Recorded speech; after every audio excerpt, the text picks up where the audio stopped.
సృష్టి స్థితి లయాకారుడు, అభిషేక ప్రియుడు, అర్ధనారీశ్వరుడు, బోలా శంకరుడు ఇలా ఎన్నో నామాలతో పాటు బ్రహ్మరాంబిక మల్లికార్జున స్వామి నామం ఎంతో ప్రసిద్ధి. శ్రీశైలం బ్రహ్మరాంబిక మల్లికార్జున స్వామి ఆలయం తర్వాత అంతటి ప్రసక్తి కలిగిన భక్తులు పాలిట కొంగు బంగారంగా మారింది. బీరంగూడ గుట్ట శ్రీ బ్రహ్మరాంబిక మల్లికార్జున స్వామి దేవస్థానం. ఇక్కడ కొలువైన మల్లికార్జునుడు సాక్షాత్తు శ్రీశైలం మల్లికార్జునితో సమానమని శ్రీశైలం వెళ్లలేని భక్తులకు ఇక్కడ దర్శనమివ్వడంతో నిత్యం వేలాది మంది భక్తులతో కిటకిటలాడుతుంది. శివరాత్రి పర్వదినాన్ని పురస్కరించుకుని అన్ని ఏర్పాట్లతో ముస్తాబవుతుంది. అన్నదానం చేసేందుకు వీలుగా 4 ప్రత్యేక కేంద్రాలు సమకూర్చారు. పటాన్చెరు డీఎస్పీ రవీందర్ రెడ్డి పర్యవేక్షణలో బందోబస్తు కల్పించారు. మియాపూర్, రామచంద్రాపురం, సికింద్రాబాద్, మెహదీపట్నం, సంగారెడ్డి, పటాన్చెరు ప్రాంతాల నుంచి ప్రత్యేక బస్సులు నడిపేందుకు ఆర్టీసీ సిద్ధం చేసింది. ఆలయం ముందు భాగంలో 30 లక్షలతో ప్రత్యేక కోనేరు ఏర్పాటు చేశారు. అందులో మహాశివుడి విగ్రహం ప్రత్యేక ఆకర్షణగా నిలుస్తుంది. కోనేరును మహాశివరాత్రి సందర్భంగా ప్రారంభించినట్లు ఆలయ కమిటీ సభ్యులు తెలిపారు. హర హర మహాదేవ శంభో శంకర హర సంధ్యారంభ విజృంభితం శృతిశిరస్థానాంతరాధిష్ఠితం సప్రేమ భ్రమరాభిరామమ సకృత్ సద్వాసనాశోభితం భోగీంద్రాభరణం సమస్త సుమన పూజ్యంగుణ విశ్రుతం సేవే శ్రీగిరి మల్లికార్జున లింగం శివలింగితం. భ్రమరాంబ మల్లికార్జున స్వామి వారి యొక్క సన్నిధానంలో 5 రోజులు బ్రహ్మోత్సవాలు, పంచానిక బ్రహ్మోత్సవాలలో భాగంగా మా యువ శశిధర్ గుప్తా గారు అలాగే మా పాలక మండలి సభ్యులు సమక్షంలో దేవాలయం అర్చకునిగా ప్రహ్లాద్గా ఈ స్వామివారి యొక్క ఉత్సవాలు కడు వైభవంగా ప్రతి సంవత్సరం జరుపుతున్నట్లుగానే ఇంకా బాగా చేయాలనేటటువంటి కుతూహలంతో, ఉత్సాహంతో పాలక మండలితో మా ఈవో గారు సిద్ధంగా ఉన్నారు. అన్ని విధాలుగా వాళ్ళు ఏర్పాటు చేసినారు.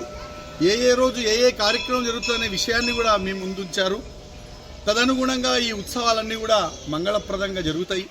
మీరందరి సహాయ సహకారాలతో ఇంకా బాగా చేయాలనేటటువంటి మన సంగారెడ్డి జిల్లాలో బీరంగూడ గుట్ట అంటేనే ఇంకా ప్రసిద్ధిగాంచినవే కాకుండా వైభవంగా ఈ ఉత్సవాలు జరుగుతాయి. ఎలాంటి అసౌకర్యాలు జరగవు. వాళ్ళంతా చక్కగా పాలక మండలితో సహా ఈవో గారు చక్కగా ఏర్పాటు చేసినాడు. ఈ సంవత్సరం ఇంకా విశేషంగా ముఖ్యంగా వృద్ధులు, చిన్నపిల్లలు, గర్భిణీ స్త్రీలు వీళ్ళకు ప్రత్యేకంగా తీసుకుపోయి దర్శింపజేసేటటువంటి సిస్టమ్ను కూడా ఏర్పాటు చేసుకున్నారు. నిన్ననే మా సారు, మా పాలక మండలి సభ్యులు అందరూ కూడా ఒక నిర్ణయం తీసుకున్నారు. ఎందుకంటే వాళ్ళంతా చిన్న ఇబ్బందులు పడే పరిస్థితులు ఉంటాయి కనుక అలాంటి అసౌకర్యం కలగకుండా తీసుకొని పోయి చేయాలనుకున్నాం. ఈ కార్యక్రమాలన్నీ కూడా 25 నాడు ఉదయం 6 గంటల నుంచి ఆరంభమవుతాయి. అక్కడి నుంచి ఇంకా 1వ తేదీ స్వామివారి యొక్క పూర్ణావతితో ఈ కార్యక్రమాలు జరుగుతాయి. ప్రతి కార్యక్రమం వైభవంగా ఉంటుంది.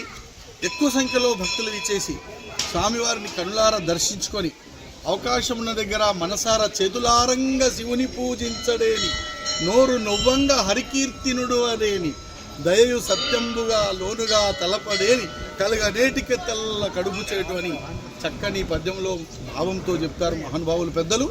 దీన్ని సదుద్దేశంతో, ఆనందంతో, ప్రేమతో ఆ ఈశ్వరుణ్ణి మనసారా నమశివాయని చెప్తూ దర్శించుకోవాలి. ఆ స్వామివారి కృపకు పాత్రులు కావాలి. కానీ ఎక్కడ కూడా ఎలాంటి మానసికమైన ఒత్తిడి గురై తాను గురై ఇంకోటి గురి చేయకుండా మీరు దర్శించుకోవాలని ఆ స్వామివారి సమక్షంలో మీ అందరి ముందు మా అభిప్రాయాన్ని తెలియజేస్తున్నాం. మీరందరూ కూడా విచ్చేసి దర్శించుకొని స్వామివారి కృపకు పాత్రులు కావాలని మరీ తెలియజేస్తూ ఉన్నాం. శుభం. సంగారెడ్డి జిల్లాలోనే అతి పురాతనమైన దేవాలయము శ్రీ బ్రహ్మరాంబిక మల్లికార్జున స్వామి దేవస్థానం. బీరంగుట్టపై స్వయంభూగా వెలిసి ఉన్నారు ఇక్కడ స్వామివారు. ఇక్కడ మహాశివరాత్రి బ్రహ్మోత్సవాలు 25వ తారీఖు నుంచి 1వ తారీఖు వరకు 5 రోజులు బ్రహ్మాండంగా నిర్వహించబడతాయి. మొదటి రోజు గోపూజ ధ్వజారోహణంతో స్టార్ట్ అయ్యి 2వ రోజు కళ్యాణము, 3వ రోజు శివరాత్రి సందర్భంగా మాన్యాస రుద్రాభిషేకము, స్వామివారికి అభిషేకాలు, లింగోద్భవ అభిషేకము, 3వ రోజు కళ్యాణము, తర్వాత వసంతోత్సవము, పూర్ణావతితోటి కార్యక్రమాలు ముగుస్తాయి. ఈ సందర్భంగా శివరాత్రి రోజు సుమారు 4 లక్షల మంది భక్తులు వస్తారని అంచనా వేయబడింది. దానికి తగిన ఏర్పాట్లు ఇక్కడ అన్ని శాఖల సమన్వయంతో ఏర్పాటు చేయడం జరిగింది. భక్తులకు ఎటువంటి ఇబ్బంది లేకుండా అన్ని ఏర్పాట్లు చేయడం జరిగింది.